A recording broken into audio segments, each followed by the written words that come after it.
Are you all ready to join me today in our trip to outer space? Come along quietly or not. I will talk to you of art,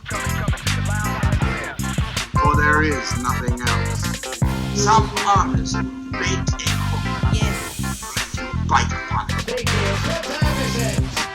And now, without further ado...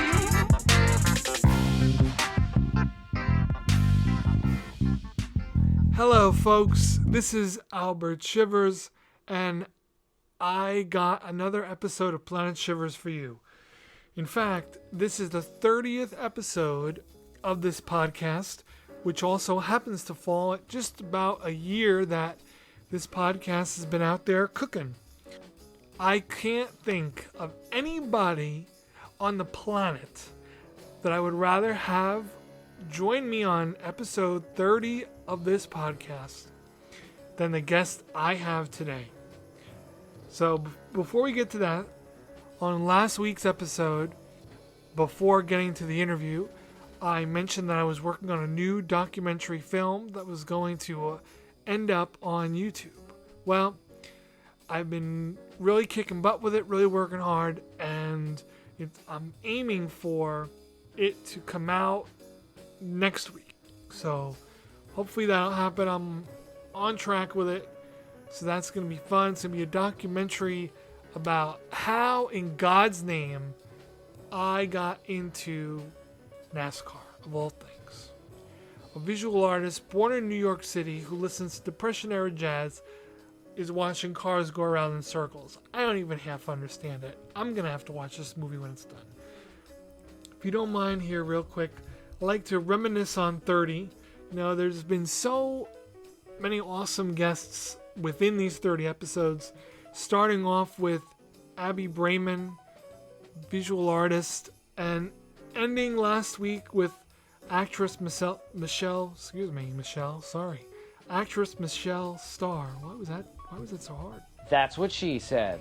But all in between were so many just really cool episodes. And if I could just rattle some off to you here, if I were to recommend episodes to you, being new to the show, I would tell you to go all the way back to episode 5, where I talk with Bob Wright, bluegrass musician, and my 10th grade English teacher on Staten Island. Then I'd say jump up to episode 7, where I sit down with Mr. Michael Lynn. The name of that episode is Mr. Inertia, and it's a very accurate title. Then I'd want you to jump all the way up to a little bit of a more serious episode with Ella Steinbeck called The Prison of Illness. That's episode 16, where Ella, who is a past stand-up comedian and actress who now suffers from Lyme's disease and Ehlers-Danlos syndrome. We talk about her time as a comedian and an actress and some of the things she's been in, but we also go into her dealing with her chronic illness, pretty much. Ella was in a few of my films, and, we always got along well, and it was, great to see her again, great to see her doing decent. It's a very informative episode for anybody who's dealt with Lyme's disease. Then, you know what? Rewind. Episode 12, I interview rapper Miss Knockout. That was fun. Her and I worked together a little bit in the past. Also, Doug Gilbert, as they'd say in Long Island. Doug Gilbert. That's episode 6, Art and Spirit. It's so interesting to hear Doug's life story in parallel running with his artwork. And really how his spirituality, which that word, I know it's disgusting because too many people say it, but how his spirituality, there I go again, really impacted his work, which is cool. And the only guest so far in these 30 episodes who's been on more than once. So far of these 30 episodes, visual artist Don Wilson has been on 3 times. And that's saying something. First thing it's saying is that Don's got a lot to say. But secondly, he has a lot to say. And just is full of wisdom and amazing stories. And it really was fantastic and fun to have him on. There might still be some Don Wilson left on the shelf. While you guys were stocking up on toilet paper and paper towels and buying up all the hand sanitizer, I was keeping my shelves full of Don Wilson, and there's more coming on this show. Reel it in, Albert, reel it in. On the topic of Wilsons, there's another Wilson to be called out here, and that's Isaac Wilson.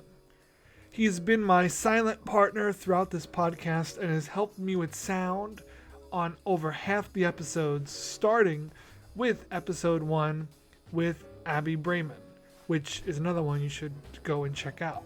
All these guests and all the helpers that have jumped in with this podcast were amazing. And based on your sensibilities and what you're into, there's gotta be an episode for you. There's gotta be. If you're into the Grateful Dead, check out Jammin' with Dave, episode 21. If you're into new art galleries and The Wiz, check out episode 22, Create and Be with Courtney, Sylvia, and Namu. Hey, if you're into painting and then maybe a little S&M on the side, check out episode 23, Paints and Spanks with Marty Carr and Jillian.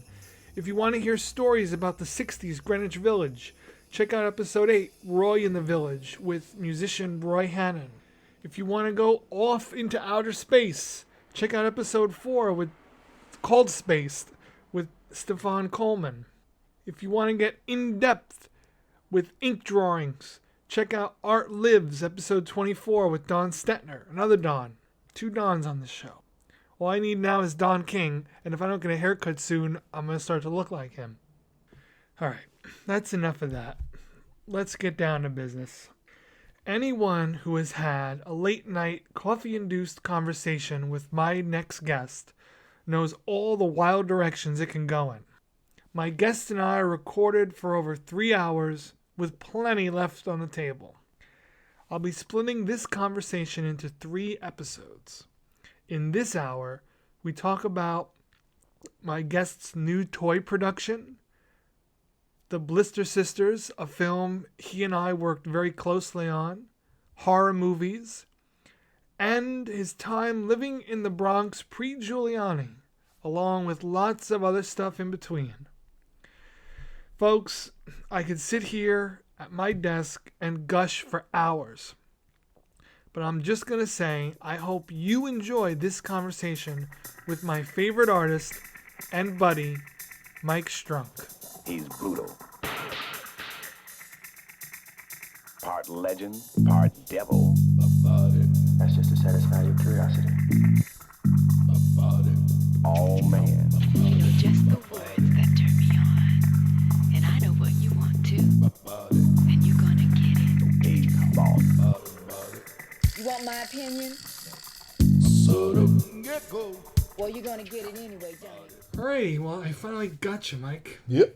So let's just start with Wrong Kong. I've been shouting you out the past 3 weeks. Thank you. With your toys.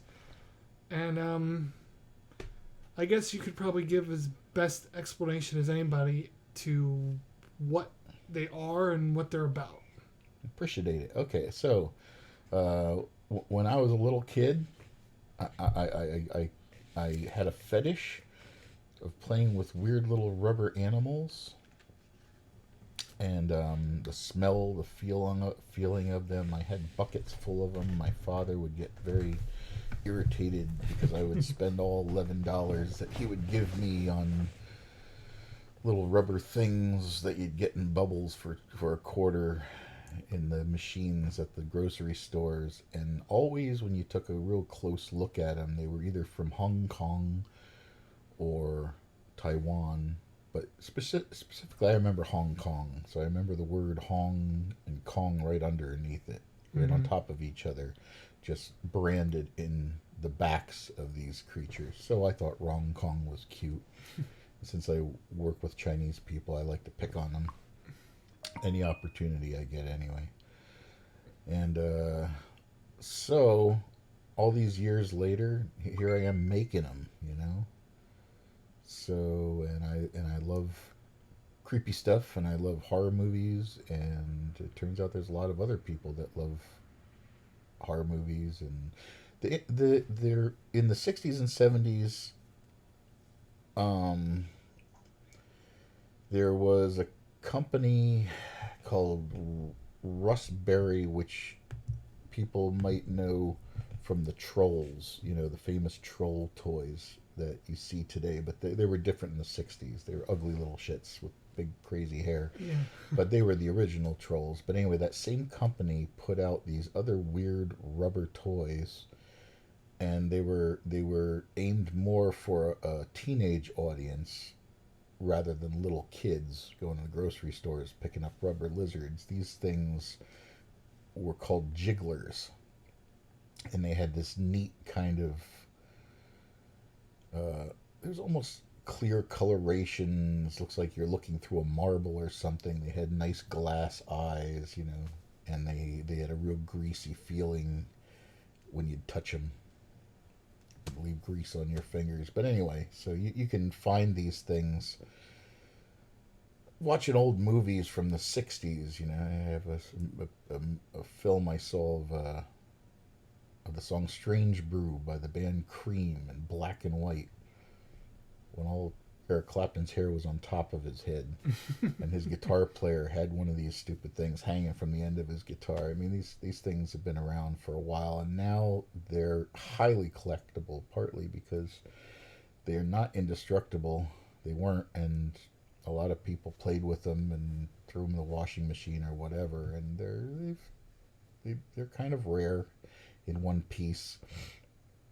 You know, it's like anything else. Now everybody wants to go retro. They've created action figures and plushes and wind-ups and everything else. So hey, I said, let's try to recreate the jigglers. How do I create a jiggler? Okay, so I get a kind of molding clay called monster clay. Not that these rich pricks need any advertisement, but just for the sake of just to let the folks out there know, if they want to do something really interesting with their afternoon, and they're out in the Lehigh Valley area in the town of Macungie, which is right next to Emmaus, which is right on the edge of Allentown. On Lower Macungie Road is a giant factory called Reynolds and Smooth On. That's two different companies. Reynolds is one, Smooth On is the other. They joined forces, and now they're one. And people would never know it, but half of the materials that the dinosaurs, for instance, from Jurassic Park, were made at this company. People have no idea this thing's in their backyard. When you go in there, you'll see golems and krakens and dragons and shit. Their showroom is absolutely amazing. What you need to do is just get in your car, put 5600 Lower Macungie Road in your GPS, and just go to this place. You'll see a life-size dragon outside the front door. You go in, and anything you could ever imagine, every kind of monster, every kind of making tool and material. It's just an amazing place. And that's where I get all the materials. The molds are two-sided molds. They're made out of silicone, the kind that they make there at Reynolds. And it's practically indestructible. I've tried hot branding irons onto it just to make an indentation in it, and it just doesn't burn. The stuff is just amazing. So you can make thousands of molds with one of these silicone two-sided molds that I use for my monsters. And then to cheapen the process a little bit, and because it's easier to color, I use urethane for the monsters themselves rather than silicone. I could use silicone, but it would be a hell of a lot more expensive and harder to color. So that's a jiggler. What is it? I don't know. It's just some cute, creepy thing that you can hang from your rear view mirror and and get weird looks from people. Yeah. So I started off by making a Momo, and if anybody out there knows what a Momo is, it's, you know, a modern day mythological monster, I guess, that eats children or something terrible like that. And so when people see it, they cringe. And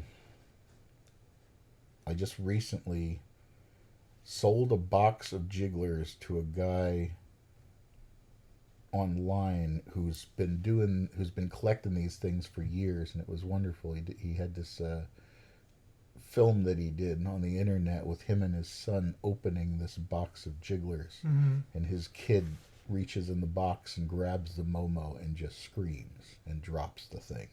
Oh, really? And he's like, "This thing scares me. It comes out from under my bed and eats me in my dreams." And this thing creeps people out. That's crazy. Yeah, that's jigglers. Jigglers they're fun. And I've had a huge success with one creeper named Beulah the butt plug. No, I'm lying. It's not a butt plug at all. It has a strange shape like that, but it's actually the cucumber creature from Venus, one of those wonderful B movies that only people like Frank Zappa could appreciate. I guess it was one of his favorite movies. And I don't know, people just love it. I made a rubber one, and I put it out there on the eBay, and the last one I sold went for $123, which blew my gourd. I'm amazed, but people are loving it. And you also have, you have an olive. I have an olive, yeah. And you have my olive has a toothpick through them. Yeah. And the kid in the video that got some jigglers, he tried to pull the toothpick out, and the dad was yelling at him like, "Nah, that's not coming out of there ever." So so I made a cute little olive, and its face is the pimento, and it even has a little butthole at the end that looks like a little X in the back of an olive, which is adorable. So, and what else? I made another thing that I call "What Is It?" I don't know what it is. You have to see it for yourself. Go on Facebook and look up Wrong Kong if you're really curious, and you'll see what that is. And there's is it the funny face fruits? There's the funny face fruit characters. I made 2 of them, and I got 3 more of them coming. And they just are little oranges and apples with happy faces from a horrid sugar-free drink company of the 1970s, but they put cute cartoon commercials out there for the kids to fall in love with. So another collectible that people love. I did a couple from my favorite bad movie of all time called The Devil's Rain, which everybody should see if they like bad horror movies. There's nothing like a movie that starts off with Ernest Borgnine and William Shatner confronting each other in an old ghost town with cowboy hats and spurs on, looking like 2 cowboys. And then one says to the other, "Okay, buddy, my faith against yours." And instead of drawing their guns, the Ernest Borgnine points to a little old church in the ghost town and says, "Okay, step inside." And when you get in there, he turns out to be a Satanist, and William Shatner is a good guy, and he's trying to keep his soul from being eaten by these it's wonderful. And it's John. They bill it now as being John Travolta's first acting gig. He's in it for like 2 seconds. Yeah, only in 1975 could this happen. This is a time when people had no pride at all, and it was wonderful. I mean, you could take Betty Davis and put her in a movie with a Bigfoot or some shit. So you have this guy who was in every Disney movie in the 1960s. I can't remember his name. And then you have from Green Acres, the guy from Green Acres. And then you had the woman that was like some sexy harlot from all the 30s and 40s movies was the mother, and then John Travolta was the zombie, and Ernest Borgnine was the Satanist, and Captain Kirk was the poor soul cowboy was losing his soul. It's just too great. And if you're really a Satanist, you might be charmed to realize that Anton LaVey, the high priest of the Church of Satan of the time, was a technical advisor of that movie. which, by the way, Albert, the movie The Car that we watched the other day was also Yeah. designed by that weird man. So yeah, he got his fingers and stuff. That doesn't happen. I mean, I don't think Tom Cruise hangs around with Satanists. No, I don't know. What's that cult that he's in? Scientology. Oh yeah, see, they're even worse now. Yeah, he jumps up on tables and. Yeah. He's Anton was just an old vaudeville weirdo Yeah. and a magician. These people are serious. So Yeah. So I got a jar of souls and a Satanist and a cute little olive and a thing that I don't know what it is and a cucumber from Venus and a Momo. Yeah, I think that covers them. Yeah. And I want to make candles, and I would even like to make edibles. And there is certain materials you can get from this factory, this company I told you about, that you can make candy molds or anything else. Prosthetic legs, you can make anything there if you want. So, yeah, it's a living. Almost. Yeah. You know? So let's see where it goes. Yeah, no, I think it'll get there. And I got to do something. There's a plague here. Yeah. But just the rubber, like I got a creature in my hand. Yeah, you'll like, see. That scent of these is so authentic. Yeah, and the whole thing. Yeah, what happens, you sit there and you look at that stupid thing and you think, well, that's just a stupid thing until you touch it. And then you smell it. And then you can't stop fucking with it. Yeah. That's what happened. And there are grown men that spend hundreds of dollars for these silly things. Yeah. Yeah, so many more to come. Working on a slee stack. Only the dorks out there, 1970s, 80s would know what that is. But they are Star Trek, right? Star Trek? No. You know what a slee stack is? I thought I knew what it was. The thing of many a child's nightmares from Land of the Lost. I thought you might know that because I know you're a dinosaur kind of guy. And that was the big dinosaur show. I did see Land of the... Well, okay. Was there a Land of the Lost cartoon, too? There was a Land of the Lost, lots of stuff, but I don't remember seeing a cartoon. Okay. There was like a dinosaur-y cartoon, and there was like... like the White Explorer, then there was like a Tonto kind of guy. You're talking... Oh. Are you talking about cartoon? The Hercules or something? No. This might... Bad dorks. This might be something we could dive into later. Yeah. But it was... The Land of the Lost was the same company. It was all those weird hippies that just did too much acid and started making kid shows in the 70s like H.R. Puffin stuff and Lidville and Bugaloos and crazy psychedelic shit like that. It would probably be more like watching Pee-wee's Playhouse or something. Land of the Lost was the most normal show of that bunch. But they did a lot of things with weird puppets and it's good stuff. But, Slee Stacks was one of their creations. I don't know what are they? They're reptilian cave creatures. I guess in their imagination, instead of having hairy ape men living back then, they had reptile people. There's dorks out there that understand. Yeah. I miss stuff, I guess. Not much. No. Yep.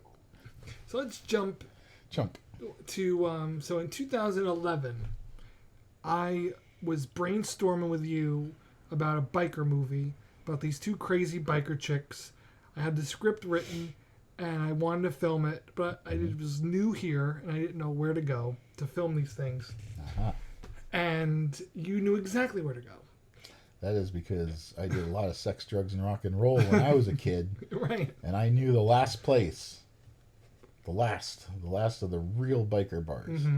Not these yuppie fucks that run around in $1 million fancy Harley Davidson. I mean, the greasy bastards that made their own bikes out of pieces. And they were stinky. They were a interesting bunch of people. And they're a dying breed, and I don't see them much anymore. But there was a neat little bar right next to the lake in Saylorsburg called Maggie's Tavern. And that was the place. if you went in there at the right time of the night, it's a terrible thing to say now. You'd probably get a line of cocaine thrown right down on the table before you, at one time. And as a matter of fact, I've heard recently that the place was all cleaned up and nice, and you know, it's lost its old charm, I suppose. Yeah. But Jimmy, the old owner, and the old crazies that own Maggie's, that was a really neat historical little place there. And so I thought if there was one place that I could drag you out to where you could rip a girl's shirt off and dance on a bar and, you know, get biker about it, Yeah. then that would be the place to go. And, you know, it worked out pretty well, didn't it? It worked out really well. Yeah. Because, like, we went in to show to pretend that these girls were real. Yep. They were just real nuts, and we were just traipsing in there. We were filming, and as they got drunker, because they really were drinking, they would keep slipping and calling each other their real names rather than their characters' names. But you were kind of there as the old guard who knew the area enough that these guys trusted us. I feel. Yeah, like. I knew enough history, enough names, enough. Yeah. You know, wasn't best friends with these people, but they were they're a good bunch basically. Yeah. They're just, you don't swear at their mother or something. Right. Yeah. And not long after we did film, maybe a year or two, that the owner Jimmy died. Yes. So we kind of, in this weird way, have like what could be the last footage of him. Yeah. You know. Yeah. Because he was a dying breed. We dragged him into it for a second. Yeah, there were a lot of bikers up here. I mean, I guess there still are, but they're not the same crew. You know, some people would say for better or worse, but. So what was the other club that was? I don't know how close it was to Maggie's or not. There was another club that was big with the bikers. Oh, are you talking about the stories of the Amandas? Yeah. Well. That's some amazing stories right there. I don't know if there'd be anybody out there even associated with this place. Maybe I won't even give its location. Something that really couldn't happen in this day and age. Because, to put it blatantly, if you didn't want to buy, I don't know, crappy garbage drugs from New Jersey and you wanted cocaine, and the other alternative was to get it from down south, you know, driven in by bikers that would come across the country that way, just like in the movie Easy Rider, really the same kind of thing. And they would come up and they would all land from time to time outside this bar, and I've never seen anything like it around here. More outrageous, and I don't know. Like I said, it couldn't happen nowadays, you know. And I don't know. I remember going in there, and I had a friend who was playing in an old sort of garage metal band that sounded like Black Sabbath, and he went in there for a music competition or contest or something, and they had a show being aired only in some other state. I think it was Ohio or something, but it said live from Pennsylvania, from the Amanda's Inn, we have this showcase of rock and roll. You know, all these guys came in greasy from head to toe from their bikes, and they're singing all this crazy shit. There's an old guy with his hair greased back in a suit and tie and a microphone introducing all. It's strangest thing. Strangest world. And you know, you go upstairs to take a leak, and you go in the wrong door instead of the bathroom door, and there's guns all up alongside the wall, and it just, yeah, it was amazing, you know. But yeah. I don't know. I never know what happened to that. I've never heard about anybody getting busted there. I guess it just, they were smart. They probably knew people at the time, and they said, "Well, can't do this anymore." And, right. But I guess that was the 80s, mid 80s. Yeah, no, I wouldn't go in that place with a camera. Yeah, the biker stuff. Bikers, a lot of bikers. There used to be the Pocono Raceway used to have some kind of biker little Sturgis type thing every year. And it brought in Hell's Angels and pagans and warlords and outlaws from all over the place. And they would all come in and they would terrorize the neighborhood. And you could just go and find Kawasaki's and Japanese bikes trashed outside of buildings, and you'd find girls at the convenience stores crying because they just half got harassed or something by a bunch of creeps, and then so much trouble happened that one day they said, okay, we got to do something about this. The next time they tried to fight having the biker thing, and their way of controlling it was saying you could come, but you couldn't wear your colors, you couldn't wear your patches for any gang kind of thing, and that was it. No one ever showed up, and that was the end of that generation. And now, this many years later, it's a completely different world, and people have really good jobs, and they're not bikers unless they make a big buck, and interesting piece of history. So I guess when I think of that bar, that was the end of that. Yeah. That was that I know of anyway. That was the last place you're gonna. I guess some of these guys are still around, but Yeah, they probably don't have anywhere decent to congregate that isn't yuppified, I would imagine. No.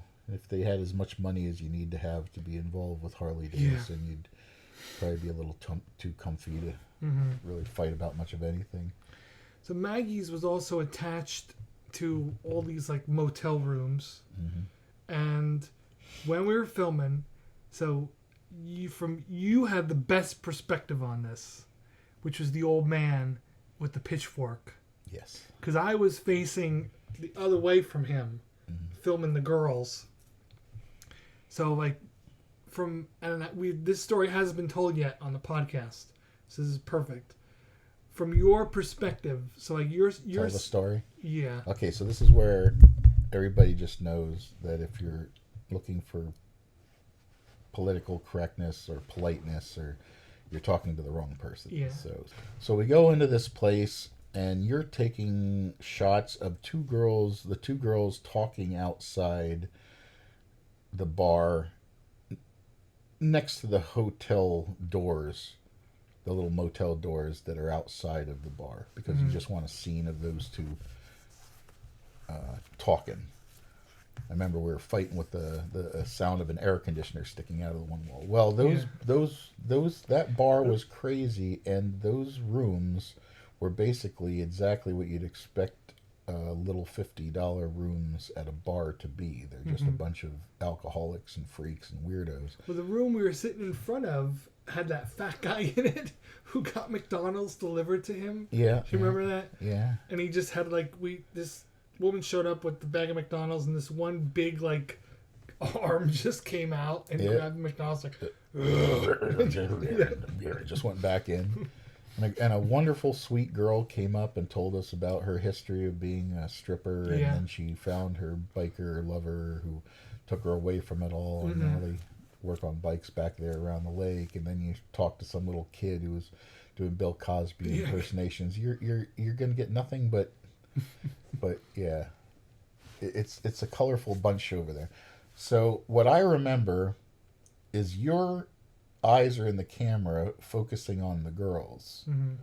I'm there, but I'm free to wander, and I notice a very, very super over tanned, wrinkly, skinny, weird guy with a long mustache and a cowboy hat. And he comes running out of the door with a pitchfork in his hand above his head.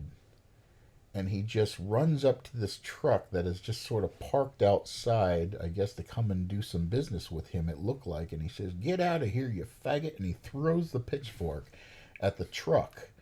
And then this crazy, other skinny, tall, super gay guy, also with a really cowboy hat, flamboyant.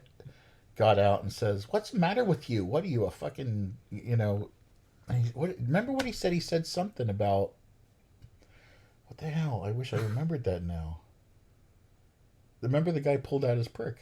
Yeah, the old guy did. So the old guy pulled out his And he's dick, and then waving he it says, around. and he says, I wouldn't suck that if you threw honey on it. I don't know what it was, but there Right. was like this really weird, crazy ass gay hillbilly war conversation that went on outside this bar, coming out of this door, and your camera is aimed at the girls, and I'm like, Albert, Yeah. turn the fucking camera quick. And like, you caught the tail end of it. Yeah. But you couldn't make that up. That was, I don't know what that was. I don't know who they were. I don't know what they were, but they were bizarre. I don't know, weird hillbilly Sailorsburg hustlers or something. But yeah, that was a wonderful, interesting day. One interesting thing after the other. So glad we caught a little of it on tape. So Yeah. you did get a shot of that guy, didn't you? Oh, yeah, no. Not doing what he was. Well, It was sort of after the fact, but I got from the point of he had already thrown the pitchfork. yeah. I seen him throw the pitchfork, but the camera didn't. I didn't turn the camera yet. And you could hear it funk off the top of the truck. I literally got we know he did it, but it's hard to tell on camera. Yeah. But I did get him whipping it out Yeah. for a little bit, and a little bit of arguing back and forth. The younger, You just hear two guys, "You faggot, you faggot, you faggot." the younger guy, like he goes ripping out, and the old dude is just standing there like grumbling and cursing and mumbling to himself. Two And angry then- gay guys just. And what enamored me though, he was completely oblivious to all of us. He didn't give a fuck. He did no. He just said, "You motherfucker," and he slammed his door, went back in. Yeah. And he didn't think a thing of it. It was a dirty, sleazy, slimy place to be, and it was perfect. And to all the people that are listening to this, of all the 3 people, 2 people, 1 people that are listening to this, as long as you're listening to this, why don't you go over to the YouTube and put in, is it Planet Shivers? Put on Blister Sisters. Blister Sisters. Yeah. What else? I could put a link to it. Yeah, put a link on it. Yeah. And watch it, and you'll get to see some of that shit for yourself. I don't think they used all that footage, but that was fun. That's what I call reality television, I guess. I'm really glad you caught it because, like I said, it died after that, like a couple years later. I always wanted to get Jim a copy of that film, which I told him I would, and then I just never got around to it. So. I thought we did somehow. Did we? Maybe we did. I think we may have. Oh, did we go in and drop I think off? I think we went back there. The 2 of us went back good. Went back to there, and I can't remember anything. That's good. this is pretty much where you grew up, right? Yes. Or no? Yep. Yeah, Okay. I'm a true local. Yeah. Every other person is from New Jersey, but Yeah. I'm an actual local. And my family were from around here, and up into the Poconos and Clark Summit and all hillbillies, so. Yep. My grandmother used to take me out to Clark Summit to the diner to get peanut butter and bacon sandwiches. And Were they good? not particularly. Yeah, no, they weren't too bad, actually, strangely enough. Yeah. But I think that's a staple out there. Get so far in the woods and people start doing and eating weird shit like that. So then at one point, you hop on a bus, and you experience what's probably the last hurrah of the old New York City. Oh, yeah. Go from hillbilly to New York. Yep. Yeah. You went from really one total extreme to the other. That's because I'm I was an angry, bitter youth. And like most angry, bitter youth, I blamed it all on the area around. I certainly didn't see the forest for the trees. I was not anywhere close to in love with Saylorsburg or Cresco like I am nowadays. Mm-hmm. But I just wanted out. I didn't like the area. And, you know, I still didn't. The people there were a creepy bunch up there in the West End, man. You know, brothers, sisters, mothers, you know. Yeah, but, yeah, that's getting into some more gory stories. But in short, I wanted out. And I befriended a fellow named Jim Winges and his mother, who lived in a little room behind the Twin Willows bar in Scioto, and they were from New York and they were moving back to New York. They said, why don't you move in with us? And so I went from 15, I think I was, dropped out of school a year before the legal time to do so. I did this, I liked it so much, and I moved off to Pelham Bay in the Bronx in New York. And I ended up in nice because it was an all Italian neighborhood, and it was, you know, a little more of a tight ship than I think a lot of the areas around there. It was all Italian, and they took care of their own, and they kept everything. Like, when I first got there, Jim had said all kinds of things to me about, you know, where I should put my money and that I should be packed and have a knife or something or some kind of protection. And, you know, it was back in the day when the place was pretty crazy. And I got on a bus and got on the 6 train and went all the way up through all the crazy areas of the Bronx and shit to get to that area, which was considered kind of a nice area. And then I come to the street that I'm going to live in,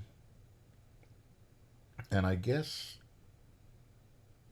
I said hello to a few people, and I said, hey, I'm here. And Jim and I took off across the city, and then somewhere along the way I realized I had lost my wallet because I was stupid. And I went back, and damn it, if there wasn't just this big old Italian guy who was sitting out there and watched me leave my wallet sit there on a step somewhere. He says, where the fuck do you think you are? Idaho or some shit? Take this, put this in your fucking pocket. But, you know, and it gave me the whole spiel, and I just was really amazed.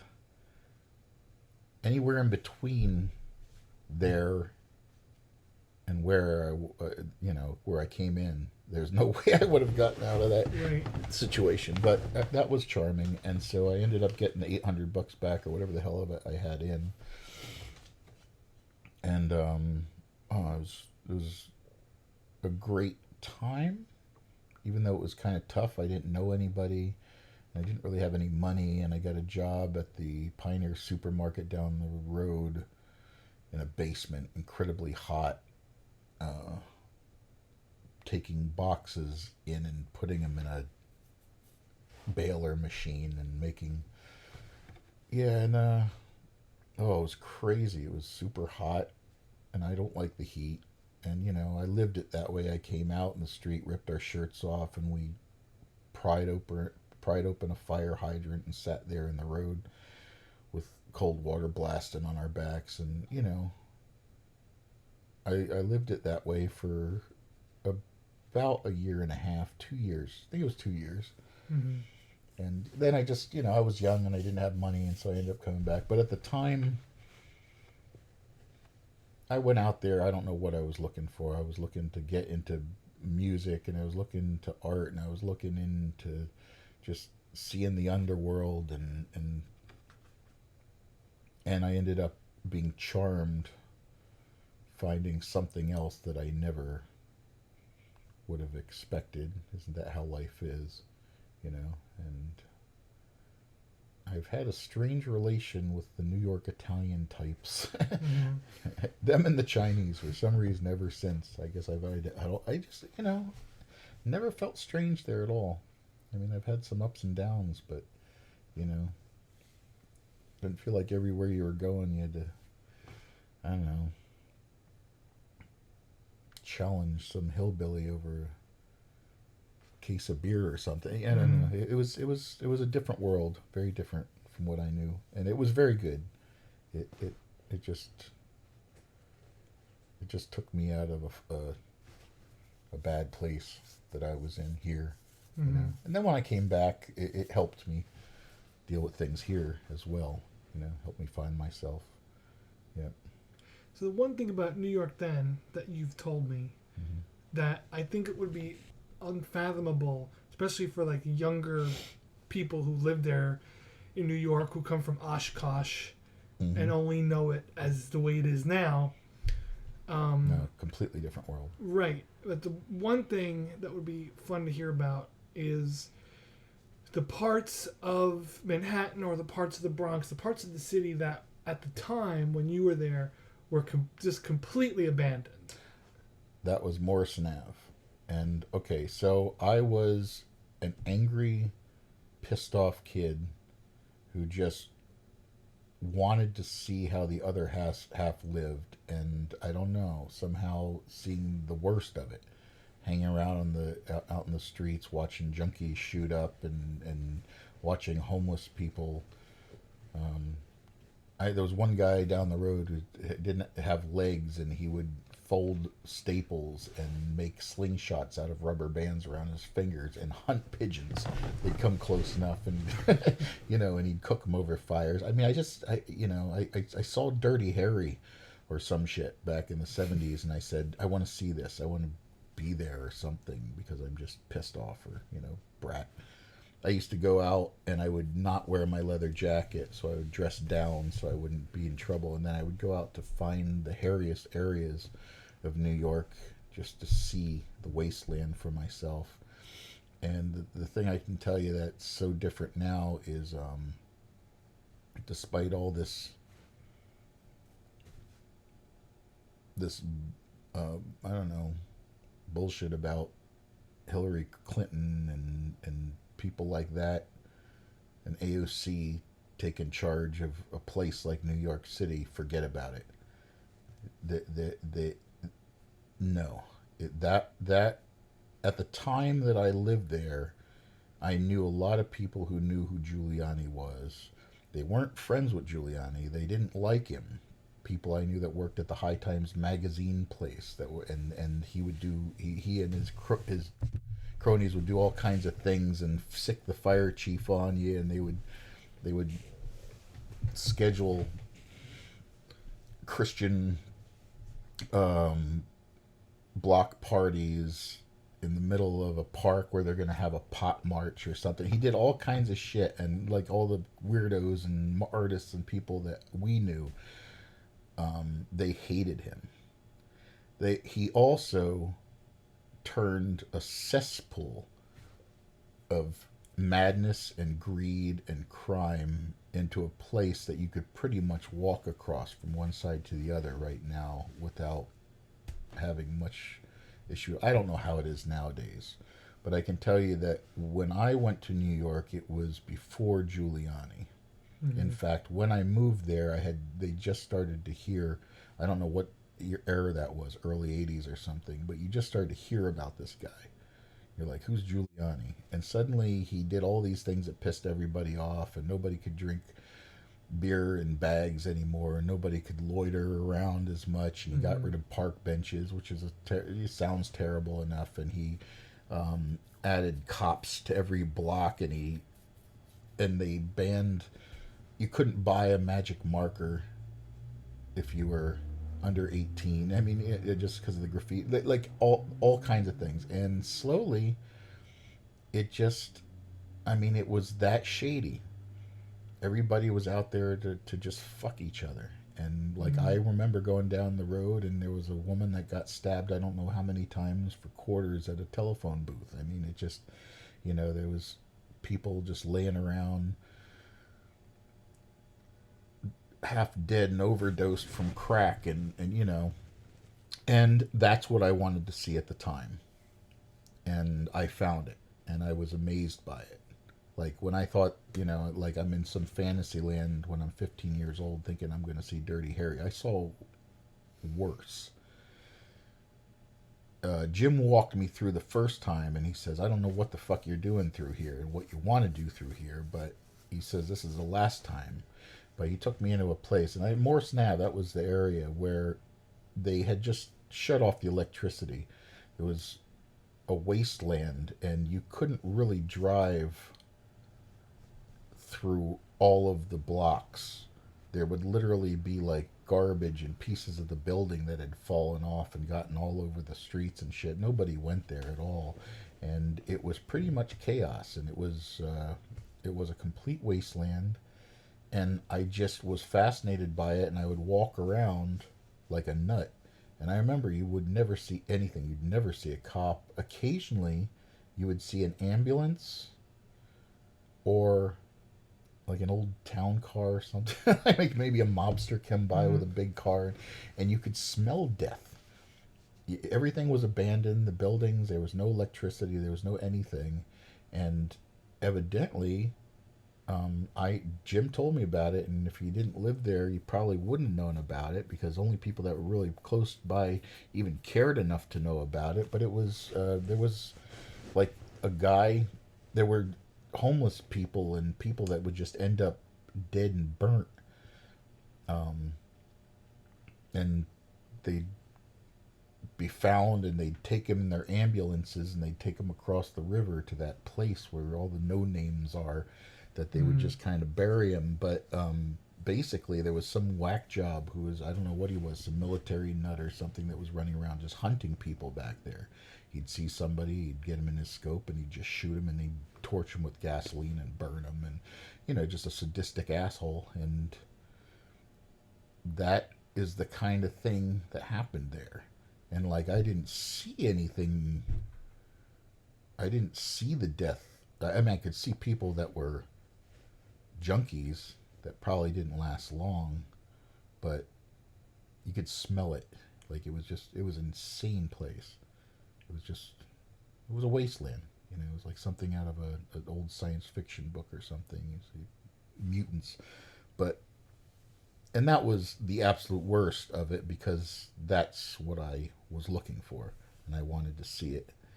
And then I would just take the subways, which were completely littered with tons of graffiti and tons of gangsters and tons of lots of thugs and lots of guardian angels back then, you know. And a lot of times you go, if you're in the Bronx and you want to go from Pelham Bay down to any place, into Manhattan or Brooklyn or anywhere you want to go, you'd have to cross in through some of the roughest areas. And so you would go in on the subways and see a guy with a red beret and say, okay, let's hang out in this car. And they kept people in check a little bit. And then Giuliani came in there, and he said, fuck you. He said, you off the street. You can't sleep there. You can't do that. Kick his ass. Blah, blah, blah, blah, blah. And he just ripped him apart and put it back together. And the only thing I can say is, seeing that and being a part of that's how bad it was. That's how shady those assholes were, is they needed a prick like that. You know. And it's funny, now I see the state of things, and everybody freaking out and crying and whining about nothing, and marching in the streets over shit that happened like 50 years ago. Living 50 years myself, and actually seeing the very tail end of things that they're fussing over, which don't even exist hardly anymore. Right. And then I start to see Giuliani's and the people like that. I don't know if I admire them anymore just for their courage, you know. But then there was things like that that made me see otherwise. It was like, you know, you can see what happens when you just sort of go into a place like that and say, okay, well, these people are just unfortunate, and they just need this and they need that, and they need the basic necessities of life, not taking into consideration that they're like, oh yeah, I need that in a car, you know. like what's that scene from West Side Story, that song and dance that the Bad Boys sing to their shrink in their police officer. Yeah, please forgive me. I don't know what I do. I'm just a poor, unfortunate soul. I had a bad mother and a bad bringing up, and trying to get away with shit and swinging their knives and yeah. I know. I've seen too much, so yeah. So no, New York is interesting. It's an amazing place. And what it is now, it wasn't 10 years ago, and before that, it was different again 10 years before that. And like it's gone 3 generations since this time that I'm talking about to you, and it's unrecognizable compared to what it was 3 times over. So, yeah, amazing, actually, in a dark, twisted, kind of fucked up way. I've seen people die, man, just... Yeah, crazy. So one other thing, like being up in Pelham Bay, the Italian neighborhood. Yeah, they were great, actually. So let's talk a little bit about like the block parties and the food. Okay, so when I first got to New York, I'm sleeping in the bottom part of this building, and I wake up to sound. And I'm thinking, what am I, back in the Poconos? Am I dreaming? No, one guy down the road had a rooster. One guy. And everybody talked about it. And I happened to land in the Bronx right down the road from this. And everybody wanted to kill it. Because these fucking Italians did not want to wake up at 8 o'clock in the morning. And one day... I'm outside, and what is that? Double Dutch. Is that what the girls played? Yeah. There's all the bad girls that had a place, a juvenile, juvie kind of school for bad girls that was right across the street from where we lived, and they were fun, and we knew them, and we liked them enough, and we'd throw them frisbees and shit, and they came out and did amazing things with jump ropes, and I'm out there with these girls, with Jim, watching these girls do all this stuff. And suddenly, and then I was so caught up and amazed by the turn of events in my life at the time, not being in New York that long, not knowing where the hell I was. The 4th of July came. It was a holiday, and I didn't even know it. And so suddenly all those big crazy Italians, they says, come on over. Now the Italians at the time, I'm sorry to say, were rather bigoted. And most of the girls were rather brown. And they generally would not be, there was a fusion behind this side of town and that side of town. There was the Italian tough asses and whatnot, and then there was the ghetto down the road. But that school for naughty girls was kind of the crossover. They came into that neighborhood, and I was like, well, that's interesting. That's kind of nice of them. They're going to invite them into this block party for the holiday. And that was the day I realized that it was the 4th of July, and the 4th of July celebration was coming. And the first thing I remember was all these ladies coming over, inviting all the girls in and feeding them all kinds of crazy fried chickens and food off their grills. And I went with the guys, said, come on, Mike, we're going up the road to get some barracks. So we go up to the police station up the road, and all these greasy fuckers grab those big horses that are right along the side of the building. Yeah. And one of the police officers come outside, and they said, hey, what are you doing there with those? And suddenly this big greasy Italian guy with a tie, just like watching Goodfellas, he said, hey, fuck you, buddy. You work for me, motherfucker. Come down here and we'll give you some chicken and fuck you. And they all, he just told the cops where to go. They grabbed all these horses and put them on their shoulders, and they said, come on down. And then we blocked off the whole area. And suddenly I saw all of these kids coming up from the ghetto, so to speak. And there was some kind of weird truce that goes on between the ghetto and the Italian neighborhood. It's kind of like, we don't care who you are or what you do, but don't fuck with us kind of thing. And as an act of peace, every year during the 4th of July, all of these kids and people came up from downtown and were invited into this celebration and fed like, just the big fat Italian ladies just throwing them food everywhere. Mm-hmm. And then the fireworks started. So there's all these people there from all over the place. And nobody's these people fuck you up. You're not going to pull any shit, especially when they're all out there looking at you. Then the fireworks come, and then everybody tries to outdo each other. And these fucking old guys that were sitting out there eating chicken, and they have these card tables, flimsy card tables that they're playing cards in the middle of the streets with. They say, I got one for you. And he pulls out this firework, which was what the hell was it? I don't know what the hell it was. It was, it was as tall as a stop sign. I mean, the thing was huge.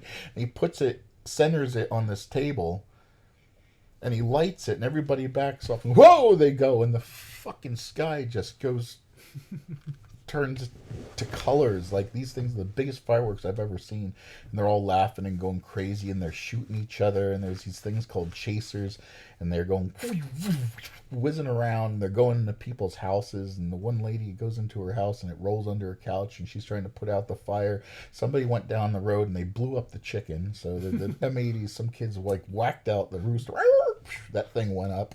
The fucking place was like Vietnam. It was like a war zone, but like fun, and people are eating, and women are swearing, and guys are shooting each other with Roman candles. I have never ever experienced anything like it in my life.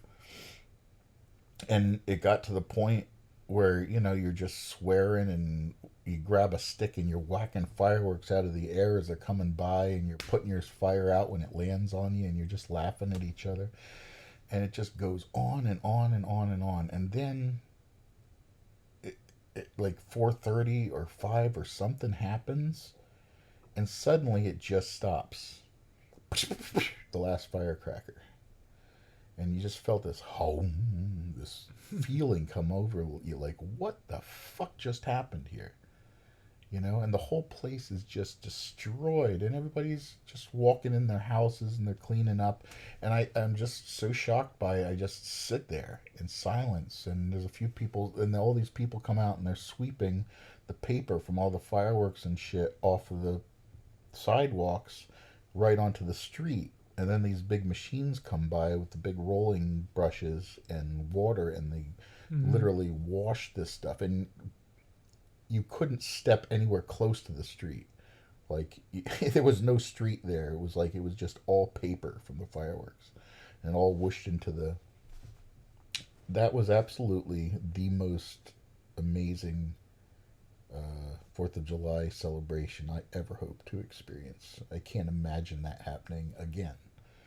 Not today. It was part of the chaos of what New York was. I mean, you were not going to tell any of these guys what to do. It was, they did what they wanted to do. And if they wanted to blow up the place, they did. And they did. They just, it's like 10 times the biggest firework place I've ever seen. And it was right in between the buildings, We'd go up, and the sky would turn colored. You couldn't see. It would spread out over the city further than you could see, because you're under buildings. So, all I can say is, heads up to those crazy Italians of Pelham Bay. Last stop on the 6th train. Amazing, amazing place. And I left there, a different person for sure. And I still crave it. I got my buddy Nick DeSanto, who invites me over for dinner sometimes, and we drink weird Italian liquor made out of avocados. It's like grain alcohol, and she feeds you pasta. I crave that world now. So that was my world when I lived there. It wasn't, and I was just a kid wanting to make music and rock out and stuff, and where I went, it wasn't artistic. It was just an Italian neighborhood. Yeah, that is dead. There's no, it's dead. yeah. Yeah, they've gentrified and yuppified and pussified and whatever you want to call every kind of thing you could possibly think of New York, and that's what I'm saying. I think that's why they're having a lot of trouble now. Is I don't know. Maybe California is a different game, but when you have a place like New York, 3/4 of the economy of the world rips through this thing every day. You need a tight ship. You need somebody to come in and crack the whip and kick some ass, kind of. And I've seen that. Yeah. So that's it. That's that time period. You know what I mean? I was living there. Purple Rain came out, and that's how I can remember the time period. You know, and Giuliani wasn't there, and by the time I left, he was there. And by the time I left, there was no graffiti on the trains, right. You know, and people were just walking around kind of enjoying their day. But, the thugs didn't have much fun. They couldn't, get away with nearly as much. But, so, it gave me everything I wanted for good and bad at that time. Gotcha. It just grabbed the little bastard by the scruff and said, "Here you go. You want hell, motherfucker," and just threw you in there, and then kind of demonstrated that you only want to go so far with this, Mm-hmm. Yeah. And somehow I always did stay away from like hard drugs, and then one day I moved back to PA, and there was one guy who I remember. He was a Sal or a Chad or all I remember is that he was kind of like a screwball in that neighborhood. He was some Italian kid who would run around in a pink town car, with the leopard print seats and shit, and all of his cousins and shit would be like, "What the fuck, are you an idiot?" But and he was kind of an idiot. And one day Jim was hanging out with him and happened to be driving through our area of the Poconos where I'm living now. Mm-hmm. And Jim calls back and he says, "Do you know someplace where I could dump off some cocaine? I got Sal here," whatever. I can't remember Sal. He said, anyway, and I said, "Well, okay, we have the bar down the road." It was Presto's bar where every shady thing happened. So this asshole came in, a giant pink limousine, not joking at all, and it pulls up right alongside this old bar in Hillbilly Effort, and he just deals it right out the window. Like, it's like somebody goes in there and they say, "Hey, anybody want cocaine?" And then they came out and just stood in line, and he just sat there dealing it one bag out of the other outside of this pink limousine with its New York plates, screaming. Luckily you're so much in bumfuck, the cops just didn't happen to come by, and I'm just sitting in there sweating like, holy Christ, how am I going to get out of this one? And I'm sitting in this car. So it followed me back a little bit. But I don't know. He also was about the dumbest fuck on the block too. So. Wow. Yep, that was interesting. And you said the car was pink? Pink. That's funny. It was pink. Not bright pink, but it was pink. It was a right. Pink town car. Like you just like I don't know. Like I don't remember those. Those guys were a little classy. They didn't go for that sort of thing. He was the one. Right. That sort of But I can just imagine that a pink town car with New York plates, just cruising through Effort, and of all parking places. Right there, just stealing cocaine out the window. Yeah, so yeah, that was interesting. Yeah. Thank you so much for listening to this episode of Planet Shivers. 30. I made it to 30. You could find this episode and all 29 others on all major podcast platforms and YouTube. You could check out my personal work on Instagram at Albert Shivers or on Facebook at Albert Shivers Visual Artist. Don't forget, the links are below to Mike's toy company, Wrong Kong, and a link to the Blister Sisters, so you can see all those crazy stories for yourself. Thanks so much again for listening to this episode, and for listening to all the episodes that came before.